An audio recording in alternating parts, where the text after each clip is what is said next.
گرامی داشت نام نیکی بابا جان غفوروف مکتب بزرگی تربیت خودآگاهی و خودشناسی تاریخی و افتخار ملی می باشد.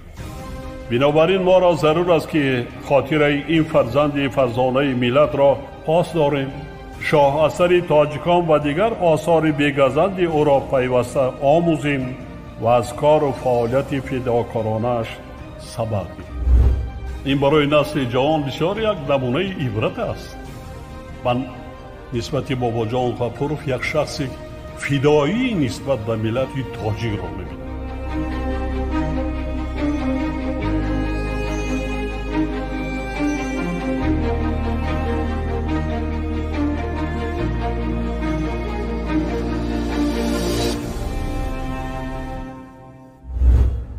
درود شنونده های گرامی، با توجه شما گفتار ادبی از سلسله خوانش بدیعی از روی کتاب تاجیکان اکادمیک بابا جان غفوروف، نشر مختصری علمی عاموی، راوی هنرپیشه خلقی تاجیکستان قربان صابر.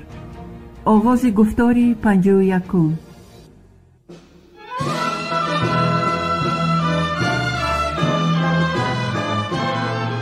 بابا جان غفوروف، تاجیکان. تاریخی قدیمترین، قدیم، عصر میانه و دوره نو. شرح و توضیح مختصری علمی و عاموی. دوم، علم و ادبیات خلق تاجیک، عصرهای 9 10.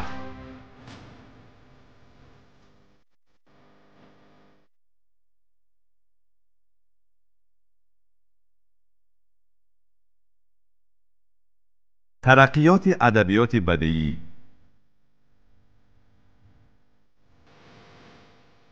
دوره سامانیان دوره پیدایش ادبیات کلاسیکی تاجیک و فارس به شمار می رود. در عین زمان تأکید می کند بابا جان غفوروف این افاده را چنین باید فهمید که زمان سامانیان اصلا نه دوره به وجود آمدنی ادبیات نوی تاجیک و فارس، بلکه فقط دوره رسما اعتراف گردیدن، به شکل خطی ظهور یافتن و نشأ و نمای این ادبیات می باشد. در زمان سامانیان در برابر رشد ادبیات به زبان تاجیکی، ادبیات عربی زبان نیز رونق یافت.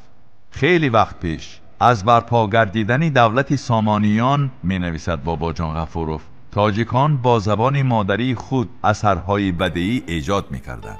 چون این امر واقعی که در تمام دوره حکمرانی عربها عنعنه‌های ادبی قبل از اسلام از بین نرفتند و خلق آبرزهای بدیعی و سوژه‌های باستانی را محفوظ داشت، یکی از دلایل نسبت به عصر نو خیلی قدیمتر بودن تاریخ ادبیات تاجیک می باشد.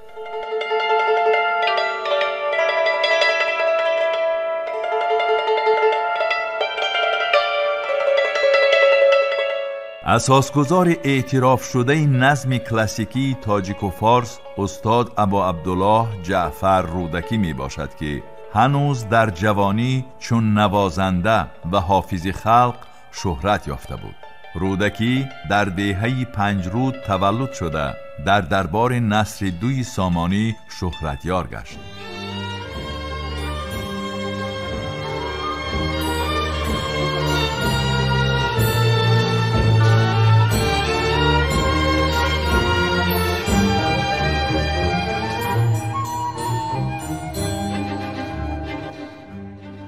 از آثار رودکی تا زمان ما تنها بیشتر از 1000 بیت آمده رسیده است. همین شعرهای باقی مانده نیز به مهارت بلند شاعری او که در تمام ژانرهای نظم آن دوره مانند مرثیه، قطعه، رباعی، غزل، مثنوی ظاهر گردیده است می توانند گواهی دهند. شعرهای استاد رودکی سرمشق شاعران من بعده تاجیک گردید و به او به طور حقانی همچون اساسگزار نظم کلاسیکی شناخته شده است. نظمی که در عصرهای 10-15 در میان تاجیکان و فارس‌ها انتشار یافته، فردوسی، خیام، سعدی، حافظ و جامی بر این سیماهای بزرگ را به عرصه ایجاد آورد. کلاسیکان این نظم رودکی را استاد خود دانسته او را همیشه با محبت و احترام تمام یاد کردند. ابوالحسن شهیدی بلخی در دهه جاهدانک بلخ تولد یافته است. درباره حیات او معلومات نهایت کم موجود است. از سرچشمه ها فقط همین را میتوان دانست که شهید یکی از بهترین شاعران دربار نصرالدین ابن احمد سامانی و نزدیکترین شاگرد رودکی به شمار می رود. ابوشکور بلخی در سال 915 تولد یافته است. در عهد سلطنت نوح ابن نصر سامانی سالهای 943-954 او را به دربار دعوت کردند و بیشتر روبایی سراییده است. رابعه بلخی نخستین شاعری به ما معلومی در این زبان است. در چندی از تذکره ها شعرهای عاشقانه پر احساس و هنرمندانه وی ذکر یافتند.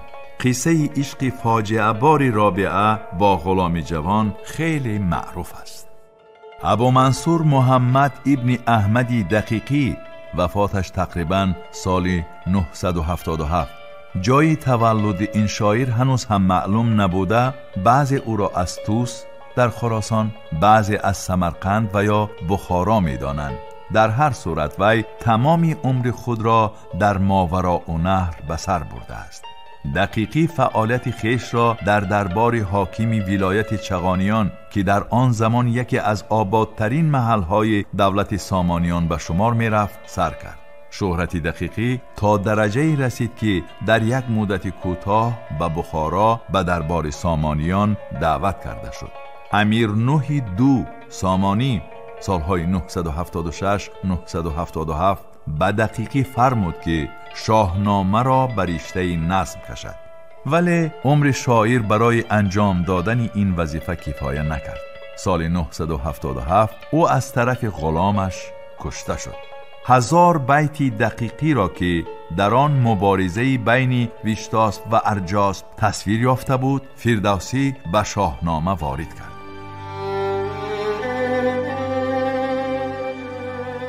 بزرگترین شاعری آن زمان ابوالقاسم فردوسی بین سالهای 934 و یا 941 در دهه باش نزدیکی توس تولد یافته در سین 35 سالگی پس از آن که به بخارا و دیگر جایها سفر کرده بر علاوه شاهنامه ابو منصوری درباره گذشته خلقهای ایران معلومات مفصل جمع آورد.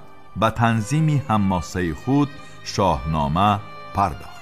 منبع اساسی این شاه اثر را سلسله گفتاری سکایی و سغدی درباره رستم بهادر که بیش از 31 داستان را در بر میگیرد، اینچنین افسانه های سغدی و خوارزمی درباره سیاووش و افسانه باختری درباره اسفندیار تشکیل میدهد. بخش اساطیری فصل اول داستان که با افسانه های در اوستا اشارت یافته مشابه می باشند نیز از منبع های آسیایی میانگی برآمدند و روایت های عاید به دوره ساسانی قسمتی خرد داستان اساساً از مأخذ های خطی و از ادبیات پهلوی اقتباس شدند. در این وقت دولت سامانیان هنوز در اوج اقتدار خود بود. فردوسی می نویسد اکادمیک باباجان غفوروف در اساس نشان دادن گذشته پر از قهرمانی خلق، بیدار نمودن حسی و تندوستی آن را وظیفه اساسی داستانهای خود می دانست. شاهنامه فردوسی از جهت ارزش بدیعی خود در ردیف برجسته ترین اثرهای حماسی ادبیات جهان قرار گرفته است.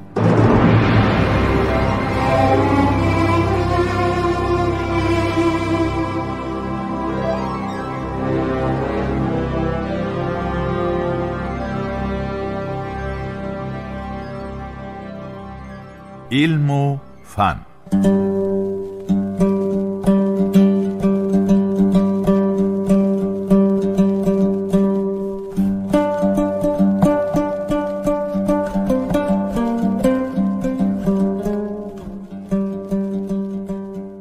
کامیابی های علم و فنی دوره سامانیان را آموخته، اکادمیک باباجان غفوروف به این نظر است که آن کمتر از موفقیت‌های ادبیات این دور نبود، اما فرق در این بود که اثرهای علمی به زبان عربی تألیف می‌یافتند، زیرا زبان عربی در بین مملکت‌های شرق اسلامی در این دور و بعدها نقش زبان علمی بین‌المللی را اجرا می‌کرد.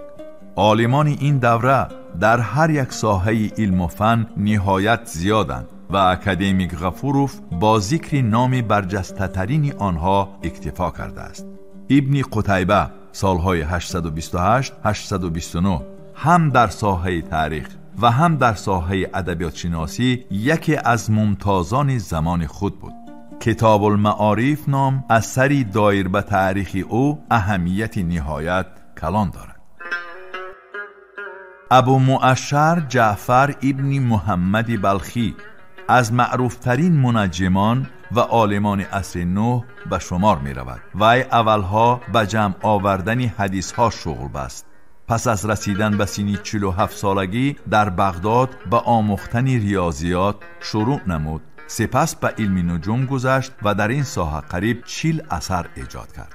ابو مؤشر تقریباً 100 سال عمر دیده سال 886 وفات نمود. ابو بکر نرشخی وفاتش سال 959 یکی از مورخان مشهور دوره سامانیان است. کتاب تاریخ بخارا که از طرف او با زبان عربی تألیف یافته، آن را در سال 1128 ابو نصر خوبوی به تاجیکی فارسی ترجمه کرده است. از بهترین سرچشمه های تاریخی دایر به حیات ولایت های جداگانه ماوراءالنهر خصوصاً بخارا می باشد. ابو نصر فارابی تقریباً سالهای 870-950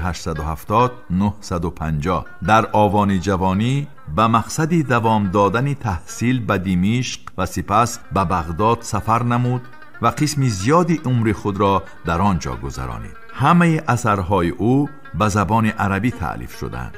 خدمت ارزنده فارابی در آن است که او میراث ارسطو و دیگر فیلسوفان یونان قدیم را آموخته، آنها را به خلقهای شرق نزدیک شناسانید. ابو علی ابن سینا سال 980 در دهه افشنه بخارا در عائله عملدار یکی از دیوانهای دولت سامانی تولد یافت. هنوز در سن 18 سالگی همه علمهای زمانه از جمله طب را از بر کرد. یگان ساحه فنی نبود که این انسیکلوپدیست تاجیک در عصرهای 10-11 آن را نآموخته باشد. کتاب او القانون فی الطب بهترین اثر در علم طب بوده. در دوام 6 عصر از عصر 11 تا میانه های عصر 18 همچون دستور برای طبیبان و کتاب درسی برای مکتب‌های طبی تمام اروپا خدمت کرده است. به این دلیل القانون در اروپا چندین مراتب به زبان لاتینی و دیگر زبانها نشر گردیده است. ترقیات مدنیت عصرهای 9-10 را جنبست نموده بابا جان غفوروف می نویسد: در تمام ساحه های علم و فن و ادبیات کامیابی های مهم به دست آوردن خلق تاجیک و دیگر خلق های ایرانی نژاد ماوراءالنهر و خراسان را باید تأکید نمود. شرایط فراهم آمده تاریخی، برپا کردن دولت خود و از ظلم و ستم خلافت عرب آزاد نمودن مملکت، متحد گردیدن خلق تاجیک و تشکل زبان ادبی او، مرکزیت یافتن اداره دولت، نهایت رابطه وسیع خواجگی و مدنی خلقهای آسیای میانه با تمام کشورهای شرق نزدیک برای به دست آمدن این کامیابی ها مساعدت کرد.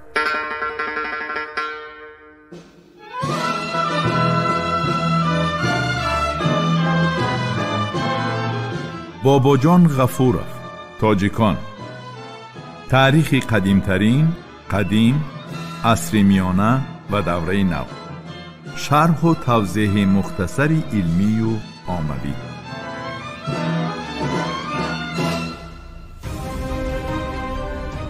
شنونده های گرامی، شما گفتار ادبی را از سلسله خوانش بدیعی از روی کتاب تاجیکان اکادمیک بابا جان غفوروف نشر مختصری علمی عاموی را در قرائت هنرپیشه خلقی تاجیکستان قربان صابر شنیدید. محرر سیدزاده عابدجان، کارگردان عبدالمنان رحمان. این گفتار سال 2024 ثبت شده است. انجام گفتاری 51. آموزش کتاب تاجیکان جوانان ما را هشدار می دهد که نیاگان فرزانه ما در مسیر تاریخ چی جایگاهی مقدس داشتند. کتاب تاجیکان احساس خودشناسی ملی و زیرکی سیاسی را در دل و ذهن جوانان ما تحکیم می بخشد.